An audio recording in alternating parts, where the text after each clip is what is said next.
মোহাম্মদ সোহেল, আপনি জানতে চেয়েছেন হালাল রিজিকের জন্য কি আমল করব। ভাই সোহেল, হালাল রিজিকের জন্য অনেকগুলো আমল আছে। সবচেয়ে বড় কথা হলো আল্লাহ সুবহানাহু ওয়া তাআলা তার জমিনে রিজিককে ছড়িয়ে রেখেছেন। প্রচণ্ড রকমের পরিশ্রম করবেন এবং কোনো কাজকে ছোট মনে না করে আপনি যেই কোনো কাজ আপনার জন্য উপযোগী কাজ শুরু করবেন এবং সিরিয়াসনেসের সাথে কাজ করবেন। আমাদের অনেক ভাইরা আছেন দিনের পথে অগ্রসর হওয়ার পর তারা দুনিয়ার প্রতি এক ধরনের ঘৃণা চলে আসে, যেটা মানে জুহদ ফিদ দুনিয়া বলা যেতে পারে, ভালো বলা যেতে পারে।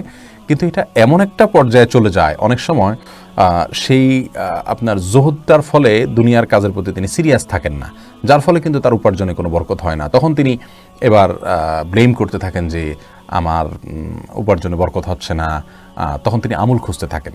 না, এই জন্য আমি বলবো সিরিয়াসনেসের সাথে আপনি আপনার কর্ম, আপনি আপনার উপার্জন, আপনার জীবিকা আহরণের জন্য চেষ্টা যেটা সেটা আপনাকে চালাতে হবে।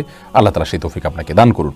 সেই সাথে আপনার কিছু আমল আপনি করবেন, যেমন আত্মীয়তার বন্ধন রক্ষা করা, বিশেষভাবে রক্ত সম্পর্কে আত্মীয়দের সাথে খুব ভালো সম্পর্ক রাখার চেষ্টা করা।